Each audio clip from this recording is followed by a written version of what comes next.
Have you ever felt so stuck on something that you felt absolutely trapped? Sometimes there's no ideas or too many. You begin to procrastinate before even starting the project. Well, that happens to me all the time. I'm sure we've all been there in one form or another. Assignments in school, tasks at work, creative projects, you get the point. So today I wanted to spend a little bit of time talking about how I'm getting through that mental block and what steps kind of help me. My name is Cabbage, welcome back to the channel, and let's start drafting.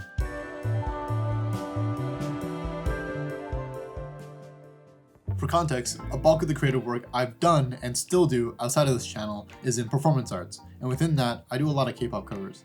Over time, I've gotten kind of bored of this content type and the meta that exists within that. You know, just moving the camera back and forth, following around the center of the dance, it gets a little repetitive. So recently, I've been changing it up, thinking of shots that would make the choreography stand out more. Big shout out to my friends, by the way. Problem is, I'm just one guy. I don't have a team of other brilliant minds to support me, so I gotta stay really organized. Most recently, I had to direct our GOT7 Python cover, which is one of my favorite groups. So I really have my work cut out for me. The first thing I do is research, whether that means listening to the song a million times to get my brain thinking about it, or just watching the original content. Yes, I know I'm lucky to have that. I try my best to soak in as much as possible until the idea comes.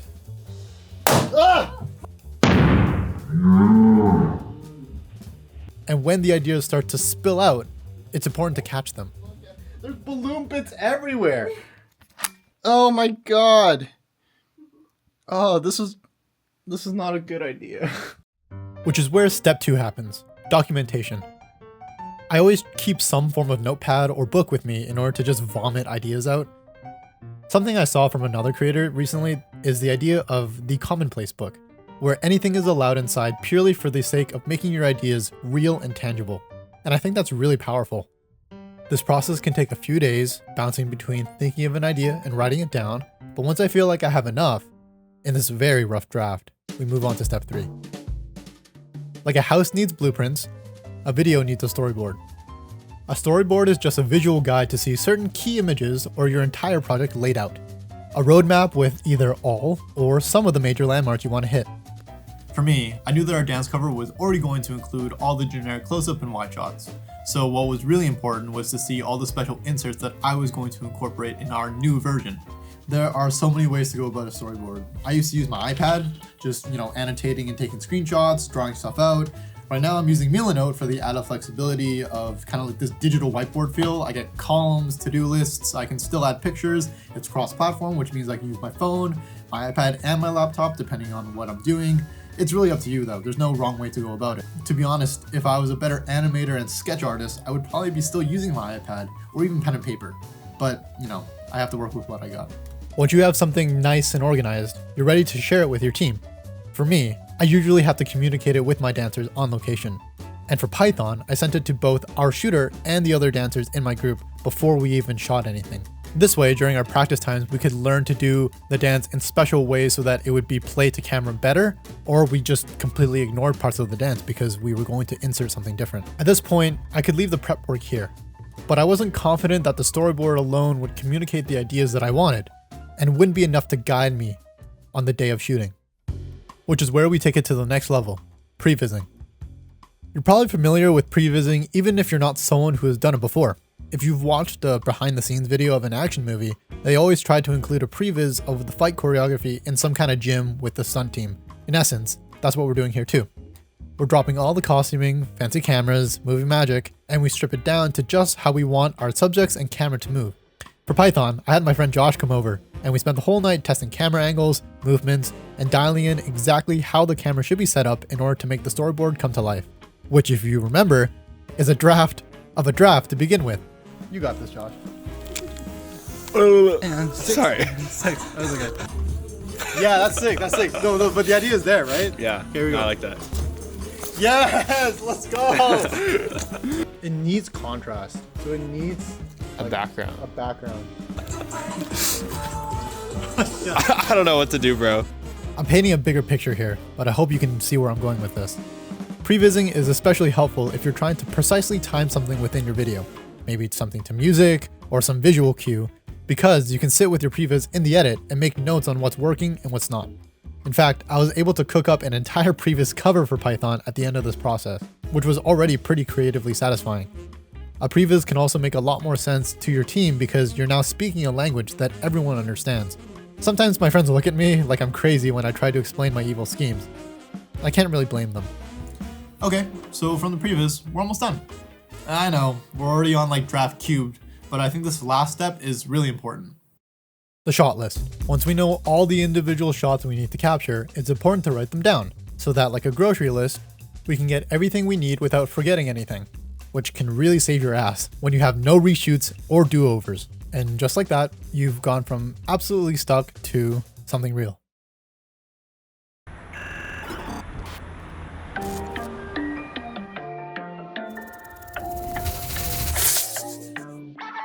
Rainbow roses, fancy eyes, 녹아내려 inside your eyes. 현실 같은 꿈의 sight, feelings drifting like the tide. I left my guard down for a minute. I never play with feelings, but I thought you were committed. The way that I'm addicted is specific. It's your vibe, it's your mind, it's the things I can't describe. I've been running backwards like a marathon. 모든 순간 속에 네가 있어 대화할 수 없지.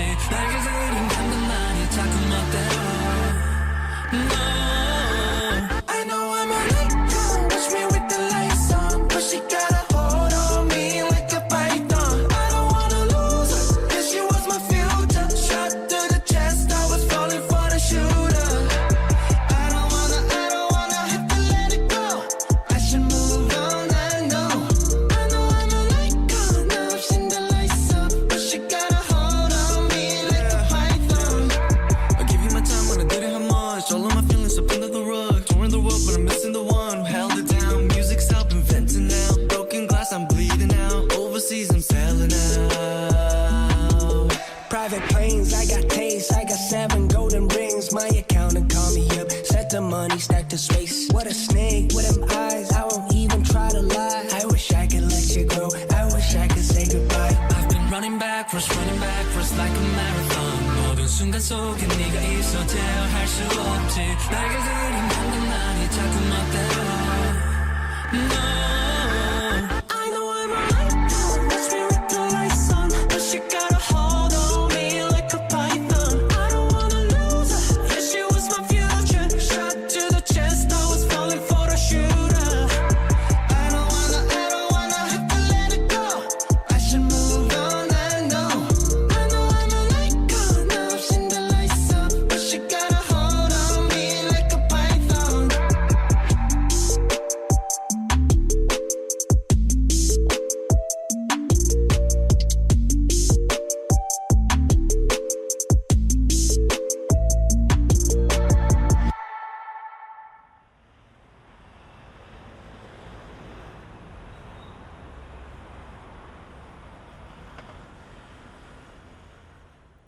Looking back at the finished project, I'm really happy with the results. Partly because it could have looked like something very regular. Although my ideas seemed really far-fetched at first, it's like slowly materialized itself through multiple iterations of drafting, which is an important tool for anybody, but I think it's especially important for creatives.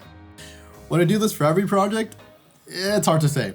It really depends on whether I'm working with other people, or I have to hand off ideas to someone else, or the overall complexity, whether I'm behind the camera or not. I may be able to sidestep some of the things that I've laid out in this video, but I think I know where to start if I'm ever stuck again. It can feel really annoying, putting so much time and effort into your craft while it feels like the entire world is running circles around you. Every day, people are posting so much art and their content, and that's not even to mention the gamble that we make when we put so much time into our stuff for only like 60 people to watch. And then someone will put 30 seconds into something and then get millions of eyeballs. I know that's not really the way that we should be thinking about things, but it's definitely a factor, and it puts a lot of pressure on me to either rush or not commit to certain ideas, or to even just abandon certain things because I feel like it's going to take too much time and no one's going to watch anyways. But I think what's most important is that we stay honest with ourselves and what we do with the creativity we've been given. Every time that I let an idea go and I don't commit to it, I feel like I lost a child, and it doesn't feel good. So I would rather be creatively honest with myself and do the things that I want to do, no matter how hard it takes, or no matter how long it takes, or no matter how many times I have to storyboard, previs, or shotlist things, or even reshoot things, which I'm sure this video is full of. So I would hate it if I let life pass me by without a chance to visualize my dreams. And I would hate it if you were in the same boat. So let's both make a commitment to each other to try as hard as we can to get our ideas out there, no matter how much time and no matter how much effort and no matter how many times we have to draft things. Anyways, I've yapped enough, so I hope you get drafting. Thank you so much for watching. If you want to support the channel, please like and subscribe, and there's also a Ko-fi page below if you ever want to consider donating. I also want to thank everyone who made this video possible and all my friends for supporting me throughout this process. It was a crazy little shoot idea, but I'm really happy it turned out, so I couldn't appreciate them more. Oh my god, guy gets nonchalant until every time the camera starts recording. Whatever. I didn't even know Where that this was fucking guy? happening.